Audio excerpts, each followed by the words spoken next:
Mon invité du jour, c'est Gilles Frémont, président de l'ANGC. Même si vous aimeriez peut-être qu'il commente à ce micro la non-affaire des taureaux disparus, je vous laisse lire la presse et les réseaux sociaux de Gilles Frémont pour en savoir plus, eh bien, c'est d'une enquête sondage sur les logiciels métiers en copropriété que nous discuterons ici. Gilles Frémont est en effet venu pour évoquer les résultats de cette enquête produite par l'ANGC, une enquête importante qui fait du bruit et qui dit les difficultés rencontrées par les syndics professionnels, tout comme les nombreux défis à relever en la matière. Bonjour Gilles Frémont. Bonjour Anne-Sandrine. L'ANGC qui mène une enquête sondage sur les logiciels informatiques qu'utilisent les syndics professionnels et bien sûr le niveau de confiance et de satisfaction de ces professionnels envers ces logiciels, est-ce que c'est une manière de réveiller les éditeurs de logiciels ? Tout à fait. Oui. Tout à fait. C'est pour déjà sonder les utilisateurs, les syndics. On a eu plus de 600 réponses. On a posé 35 questions très pratiques sur le groupe Facebook Mon Quotidien de Syndic. Les réponses ne sont pas anonymes, comme ça on voulait éviter les triches. Mais effectivement, on voit depuis qu'on l'a publié que ça crée quand même quelques remous et les éditeurs nous ont contactés à la suite de cette enquête qui est plus une enquête de satisfaction. Alors avec des biais, on a fait ça entre nous, on n'est pas passé par un institut de sondage. Mais les chiffres parlent d'eux-mêmes. On peut peut-être, avant de commenter ces résultats, dire dans quelles conditions a été élaborée cette enquête. Vous venez de le dire, mais redisons-le. Des questions posées de façon non anonyme, c'est très important. C'était des questions qui n'étaient pas réservées aux adhérents de la NGC non plus, ça aussi c'est important de le dire. Et puis aussi, pour l'exploitation des résultats, vous vous êtes concentré sur les 10 logiciels qui recueillaient le plus de réponses. Parce qu'il y a quelque chose à dire aussi, c'est qu'il y a énormément de logiciels. Effectivement, on a identifié à peu près une trentaine de logiciels différents, sachant que des fois, il y a le nom du logiciel et puis le nom de l'éditeur. Oui. C'est pas tout à fait la même chose, mais en gros, une trentaine de logiciels. On a fait le choix de prendre en compte que les logiciels qui avaient eu plus de 20 réponses pour que ce soit représentatif, pour que ce soit significatif. Voilà, et on l'a bien dit dans l'enquête. Mais dans l'annexe, à la fin, on a quand même mis le nom de tout le monde. Parce que on sait très bien qu'on marche sur des œufs. On ne veut pas qu'on nous reproche quoi que ce soit. Et puis disons aussi qui a conduit cette enquête, un adhérent de la NGC ? Tout à fait, adhérent de la NGC, Julien Sévenier, qui est syndic à Marseille, il a son cabinet. Et c'est lui qui a eu l'idée. C'est un peu notre monsieur enquête, monsieur sondage à la NGC. Et 620 réponses, à peu près entre mai et juin. On a laissé le questionnaire en ligne. On a eu essentiellement des gestionnaires qui ont répondu et des chefs d'entreprise. Les comptables ont répondu à hauteur de 11%. On aurait bien aimé qu'il y ait plus de comptables qui nous répondent. Mais on relancera un sondage de toute façon, on va dire un baromètre l'année prochaine et peut-être tous les ans, pourquoi pas.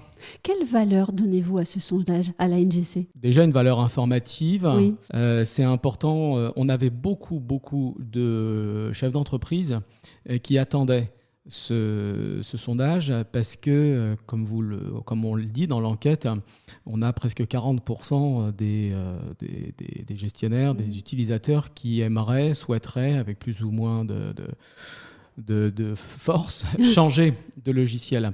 Et donc, on leur fait beaucoup de démos. Les éditeurs viennent pour leur faire beaucoup de démos. Mais les démos, c'est un peu comme sur les marchés. Tout est toujours très éblouissant, un peu comme les vendeurs, les camelots de coupe légumes, vous voyez. C'est toujours très...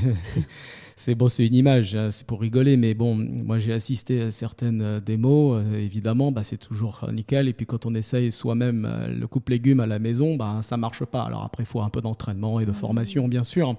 Mais on avait beaucoup d'attentes parce que c'est un peu comme des avis clients. Voilà, les syndics veulent savoir ce que les autres syndics, leurs pairs, pensent de leur logiciel pour pouvoir s'orienter. Donc, ça aidera certainement certains syndics à faire leur choix, mais l'enquête n'est pas non plus déterminante. Il y a différents critères, on va en parler tout à l'heure. Oui. Et justement, si on devait donner qu'un seul chiffre, est-ce que cela serait celui des 40% des répondants qui disent souhaiter changer de logiciel. C'est assez révélateur. Ouais. Oui. Après, quand on rentre dans le détail des thèmes, on a 35 questions, mais dans l'analyse, on a regroupé ça sur 6 ou 7 thèmes. La comptabilité, bien sûr, parce que c'est la base d'un logiciel. Le module Assemblée Générale, l'extranet, la outline, la migration. Les notes sont moyennes. Là où il y a des très mauvaises notes, c'est sur la migration des données, c'est-à-dire justement quand un cabinet souhaite de changer de logiciel, là c'est extrêmement compliqué et là il y a un vrai sujet au niveau de la propriété des données et d'une certaine forme de cadenassage. Et ça, on va en reparler après. Mais avant cela, j'aimerais qu'on donne un peu aussi quelques autres informations. Par exemple, Crypto, ICS, Powimo font partie des non cités parce que majoritairement rejetés, tandis que Timsy et Imopen recueillent à l'extrême inverse, 96 et 92% de satisfaction, et leurs utilisateurs n'envisagent absolument pas de les changer. Qu'est-ce que ces informations-là, extrêmement opposées, nous disent aussi de ce marché de l'édition de logiciels pour les syndics ? Alors le marché des éditeurs de logiciels, il est un peu à l'image du secteur des syndics, c'est-à-dire qu'il y a un phénomène de concentration de groupes, et donc des gros poissons et des petits poissons. On ne dit pas que les gros poissons sont moins bien notés que les petits, mais bon, après chacun ira regarder les résultats. Mais il est vrai que, on va dire, les difficultés qu'on peut rencontrer dans un phénomène de concentration, au niveau d'une taille, on les retrouve quel que soit le secteur d'activité économique. Donc après, c'est toute une question d'organisation. Il y a aussi des enjeux financiers avec des rachats, puis certains, quand on est une petite PME, forcément, on est un peu plus spécialisé, focus sur un produit. Quand on est un groupe, on est peut-être un peu plus dispersé. Il y a aussi une difficulté au niveau des collaborateurs. Dans l'informatique, il y a le même problème que dans l'activité syndic. Exactement la même. Peut-être une pénurie ou des tensions, en tout cas au niveau des informaticiens. Les développeurs, c'est encore autre chose. Quels sont les investissements qui sont faits par ces sociétés ? Est-ce qu'ils sont suffisants ? Est-ce qu'ils ont la volonté de faire ces investissements ? On a aussi des vieux programmes, des vieux logiciels qui parfois sont délaissés ou abandonnés involontairement par l'entreprise, par l'éditeur, pour développer un tout nouveau logiciel full web, alors beaucoup plus ergonomique, beaucoup plus attractif, mais est-ce qu'il fait vraiment le job ? En tout cas, est-ce qu'il est aussi complet que les vieux programmes qui sont peut-être un peu plus rudimentaires ? Encore une fois, on ne porte pas de jugement, on ne fait que constater, mais c'est un marché qui est assez dynamique et je vous dis encore une fois, on en revient à un sujet sur la concentration et les rachats entre éditeurs. On va parler des thèmes, des familles de questions que vous avez rangées en plusieurs catégories. On va d'abord regarder ensemble les questions qui portent sur l'intuitivité, l'extranet, la hotline, la version mobile des logiciels. Et justement, sur cette version mobile, peu de logiciels en fait ont une version mobile, ce qui paraît difficile à admettre de nos jours.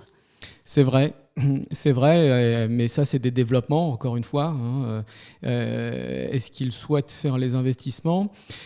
Les éditeurs vont vous dire on ne développe pas tel ou tel produit parce qu'on n'a pas forcément une demande importante de la part de nos clients, donc de la part des syndics. Donc on se renvoie un petit peu la balle. Surtout que les syndics sont si occupés que finalement ils ne pensent peut-être pas à demander une version mobile. Oui, et puis j'ai envie de dire l'informatique, c'est pas notre métier, c'est à eux de nous faire des propositions. Après on prend ou on prend pas.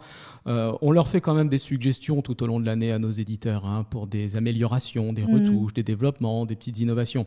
Ils les prennent en compte, ils les recueillent, ils les classent, et, parce qu'ils en reçoivent des centaines et des centaines. Mais il est évident, quand on écoute les témoignages de différents syndics, ça on ne le voit pas dans l'enquête, c'est que certains éditeurs sont plus à l'écoute que d'autres de leurs clients. Personnellement, j'ai été marquée par la mauvaise moyenne générale donnée pour la hotline. Peu accessible généralement, peu efficace. C'est un souci, ça, pour les professionnels syndics. notamment au regard de l'évolution des exigences des copropriétaires.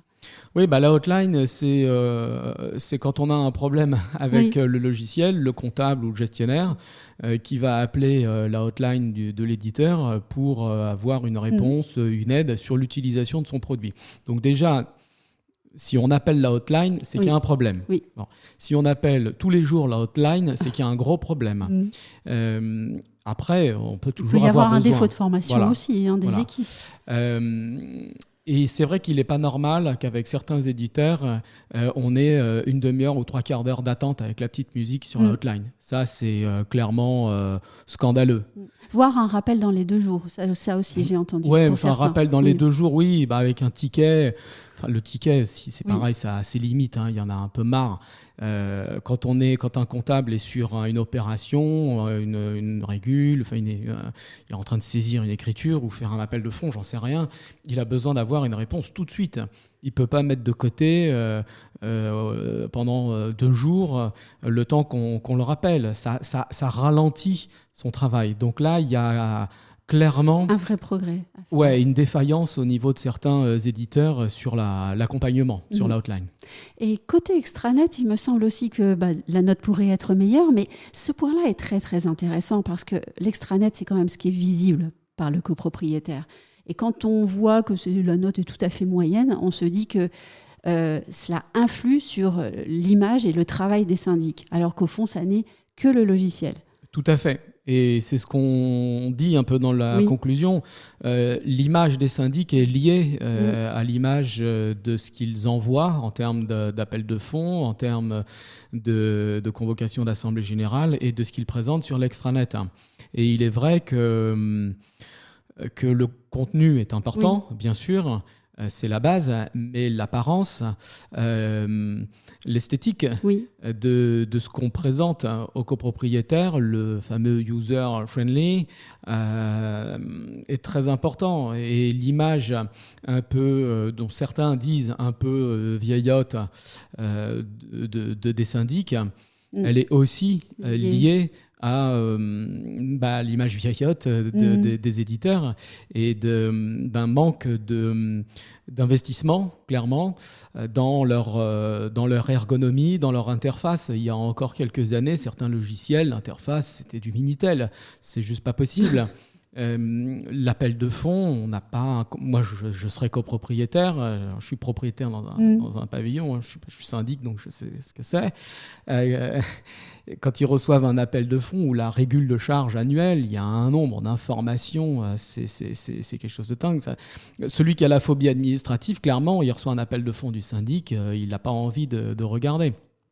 Donc, là, il y a quelque chose à faire au niveau de l'extranet, c'est sûr. Et il y a quelque chose à faire, si je peux me permettre de relater aussi cette constatation, c'est que les copropriétaires trentenaires, on va dire, jeunes actifs, jugent la qualité potentielle d'un syndic en regardant l'extranet. C'est dit, montre-moi ton extranet et je dirai si tu es un bon cabinet que je peux mettre à l'ordre du jour pour faire passer la copropriété. Alors, oui et non, il ne faut pas exagérer cette attente. Ça, je l'ai vu, mais oui. Oui, bien sûr. Mais il ne faut pas en faire une règle. Les attentes des copropriétaires, d'ailleurs, la CLCV fait un baromètre, c'est une association de consommateurs, fait un baromètre tous les 4 ans sur les attentes prioritaires des copropriétaires vis-à-vis de leur syndic. Ce qu'ils attendent en priorité, c'est la rigueur et la réactivité, c'est-à-dire les qualités de base d'un syndic, intrinsèque. Même le prix arrive assez loin dans ces enquêtes, il arrive à 6% des attentes. Et en revanche, l'extranet n'arrive même pas dans le classement. J'ai envie de dire, c'est juste normal, en fait, d'avoir un extranet propre, avec du contenu. Ça devrait même pas être un critère. Ça ne devrait même pas être un critère de sélection. Donc moi, tous les copropriétaires, quand ils m'appellent, quand ils cherchent un nouveau syndic, ils me disent pas « Ah, notre syndic, il est bien, il est réactif, on l'aime bien, mais il n'a pas d'extranet ou il a un extranet très lacunaire, donc c'est pour ça qu'on va en changer. » Ça ne m'est jamais arrivé. Ça, c'est une bonne nouvelle. Oui, mais ce qui ne veut pas dire qu'il faut négliger l'extranet. Oui. Et alors justement, on en passe à votre deuxième grande famille de questions. Du côté des 3 fonctionnalités phares, donc comptabilité, administration, gestion de l'AG, j'ai remarqué que les moyennes des notes sont un peu meilleures. Et on voit bien là qu'on a affaire en fait à des fonctionnalités plus anciennes. Est-ce que ces résultats où sur ces départements, on va dire, eh bien, les notes sont meilleures, est-ce que ça dit en filigrane combien les éditeurs de logiciels ont attendu en fait trop longtemps avant de faire évoluer leurs produits ? Oui, on en revient à ce qu'on disait tout à l'heure. Il y a eu des lacunes dans les investissements. Sur la comptabilité, heureusement que les notes sont bonnes. Oui. Non, mais heureusement que les notes sont bonnes, parce que la comptabilité, ça doit être parfaitement juste, parfaitement exact. Et puis, c'est le cœur, la base d'un logiciel. Après, on s'est servi du logiciel pour intégrer le module Assemblée Générale, le module Visite d'immeuble, les modules Ordre de service, tout ce qui est communication, presque chat. On a intégré des API avec d'autres logiciels. Alors, certains éditeurs sont plus ou moins ouverts, mais à la base, c'est la comptabilité. Du mandant, donc du syndicat des copropriétaires. Donc heureusement que ça fonctionne. Et c'est vrai qu'à vouloir intégrer dans le logiciel 100% des tâches accomplies par le syndic, forcément, peut-être qu'on se disperse un peu et on s'éloigne un peu de l'essentiel. Et de l'autre côté, les syndics deviennent de plus en plus dépendants et tributaires pour l'ensemble de leur mission de leur logiciel, que ce soit pour accomplir leur mission. C'est-à-dire que si on n'a pas notre logiciel, on ne peut pas faire de rapport de visite d'immeuble. Enfin, c'est quand même un peu grave. Si on part en assemblée générale à l'extérieur et que le module AG ne marche pas, le gestionnaire se retrouve bien embarrassé pour faire son assemblée générale. Est-ce qu'il sait toujours rédiger des résolutions d'assemblée d'ordre du jour un peu atypiques qui ne sont pas dans la bibliothèque de résolution fournie par le logiciel? Est-ce qu'il sait calculer ses règles de majorité, articles 24, 25, 26, passerelle 25.1, passerelle 26.1. Je ne dis pas qu'il faut les connaître par cœur, mais c'est quand même la base du métier. Et c'est vrai que comme le logiciel calcule pour nous, forcément, il y a une perte de métier, une perte de savoir-faire. Puis tout dépend de la taille de la copropriété aussi. Oui, bien sûr. Oui. On cherche toujours à faire, même si on cherche toujours le consensus dans notre assemblée générale, parfois il y a des votes pour, des votes contre, des abstentions. Donc c'est un peu ça peut devenir complexe sans logiciel. Bien sûr, évidemment que l'outil est primordial, mais c'est vrai qu'on trouve quand même cette dépendance vis-à-vis des éditeurs et aussi, j'en parlais tout à l'heure, quand on souhaite changer de logiciel, on se sent quand même un peu pieds et poings liés parce que la migration, peut-être on va en parler tout à l'heure. Juste là maintenant. La migration, c'est un vrai sujet, ça peut être un cauchemar. Oui, alors justement, cette épineuse question de la migration, qu'est-ce qu'elle dit de l'écosystème éditeur de logiciels ? En somme, moi j'ai une question derrière ça, c'est de savoir si on doit aller, selon vous, vers un dossier universel de la copropriété, facilement transférable d'un syndic à l'autre, un petit peu à l'image de ce qui se fait pour les dossiers comptables, qui passent d'un expert comptable à l'autre grâce au FEC. Mais c'est une absolue nécessité. Les données n'appartiennent ni au logiciel, ni au syndic. Elles appartiennent au syndicat des copropriétaires. Et qu'on change de syndic ou qu'on change de logiciel, les données doivent pouvoir voyager, j'ai envie de dire, sans aucune entrave. Alors, est-ce qu'elles doivent être dans un cloud, par exemple, et chaque éditeur devrait ou serait contraint, de par la loi, par exemple, d'aller verser ses données dans ce cloud et l'autre éditeur qui arrive irait juste les récupérer. C'est pas normal que le syndic ait à faire des saisies de prérequis, de sauvegarde pendant des mois, juste avant de migrer et qu'après la migration, on se retrouve avec des pertes de données. C'est absolument pas normal. D'ailleurs, il y a clairement des procédures judiciaires qui pourraient être engagées par certains syndics contre leur éditeur à cause d'une migration ratée ou défaillante ou incomplète. On parle souvent de syndics qui feraient rétention de leur dossier Et en vous écoutant, on comprend aussi que là n'est pas forcément la question. Il faut pouvoir passer un dossier ou le récupérer facilement. Oui, en fait, la question ne devrait même pas se poser. Oui. Et quand notre ancien Premier ministre Gabriel Attal parlait de déverrouiller les syndics, en réalité, c'était un faux débat. On ferait mieux de déverrouiller certains éditeurs et certains programmes. Parce que là, clairement, oui, les données ont un petit peu de mal à voyager. Oui. L'ANGC va-t-elle réitérer cette enquête sur les logiciels ? Tout à fait. Chaque année, ou au moins tous les 24 mois, on va ressonder les utilisateurs. Ce qui est normal, pour deux raisons. La première, c'est que les éditeurs innovent, ne cessent jamais d'innover.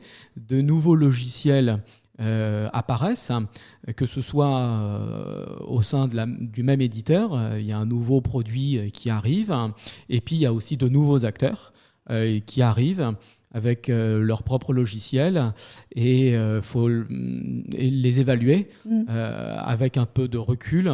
Et deuxième raison, il faut également laisser le temps aux utilisateurs, donc aux gestionnaires, aux comptables, de prendre en main un nouvel outil, parce qu'il sera peut-être plus satisfait de cet outil au bout de 12 mois ou 24 mois d'usage qu'au bout de 6 mois ou en pire quelques semaines, parce qu'il le découvre. Donc la qualité de ces réponses ne seront pas les mêmes. C'est important d'avoir du recul et puis de voir aussi au travers de ces différents classements qui repassent devant, qui reculent. Clairement, c'est une stimulation pour les éditeurs, parce que ils savent que le baromètre de la NGC l'année prochaine va ressortir. Peut-être qu'ils voudront mieux se classer. Et si je peux me permettre, dans votre énumération, vous avez oublié les vieux nanars qu'on voit partir enfin au placard, parce qu'il y en a quand même aussi. Et certains éditeurs lancent de nouveaux produits et on ne peut que les applaudir. Oui, notamment la ICS, on le voit bien. Sur son produit historique, c'est plutôt mal noté. En plus, il est très utilisé. C'est là où on a le plus de répondants. Donc, les notes, clairement, sont pas satisfaisantes pour lui. Mais, et on le dit d'ailleurs dans l'enquête, on a essayé vraiment d'être le plus juste possible. ICS sort un nouveau produit qui s'appelle Spirit, qui est, ça y est, qui est en place, mais qui est encore en cours de déploiement. Et on ne peut que lui sauter le meilleur. Certains cabinets vont essuyer les plates. Bon, en tout cas, c'est important, et on le dit également, de l'année prochaine, dans 2 ans, dans 3 ans, de refaire l'enquête avec un nouveau logiciel comme Spirit, par exemple, qui aura été un peu rodé. Alors, dernière question, rapide pour la réponse si possible. Est-ce que vous, en tant que président de la NGC, vous avez un message à faire passer aux éditeurs de logiciels et puis aussi aux syndics ? Les éditeurs de logiciels, le message que je voudrais leur faire passer, c'est d'être vraiment très à l'écoute de leurs clients, c'est-à-dire les syndics. Ne pas les prendre de haut, comme on peut le voir parfois, être vraiment très à l'écoute. Et puis, c'est comme ça quand on avance, en écoutant d'abord les autres et après on agit. Et puis d'investir massivement et d'avoir le respect du travail bien fait, comme dans n'importe quel métier. Et puis le message pour les syndics, c'est d'associer leurs collaborateurs, comptables, gestionnaires, lorsqu'ils font des démos, lorsqu'ils demandent des démos, qui demandent vraiment leurs équipes de participer à ces démos, parce qu'au final, c'est les équipes, les collaborateurs qui vont utiliser ces logiciels. Donc c'est important de les associer à ce choix.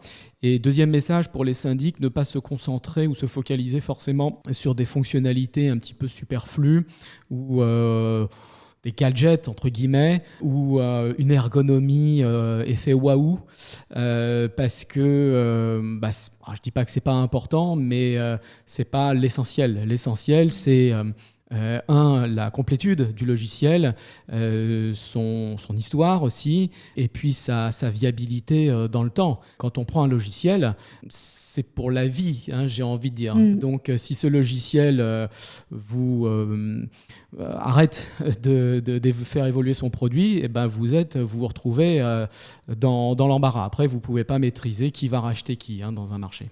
Et oui, et c'est un marché qui bouge beaucoup aussi en ce moment. Merci Gilles Frémont d'avoir accepté mon invitation. On se retrouvera peut-être l'année prochaine ou dans 2 ans pour commenter la 2e édition de cette étude. Exactement, merci Anne-Sandrine.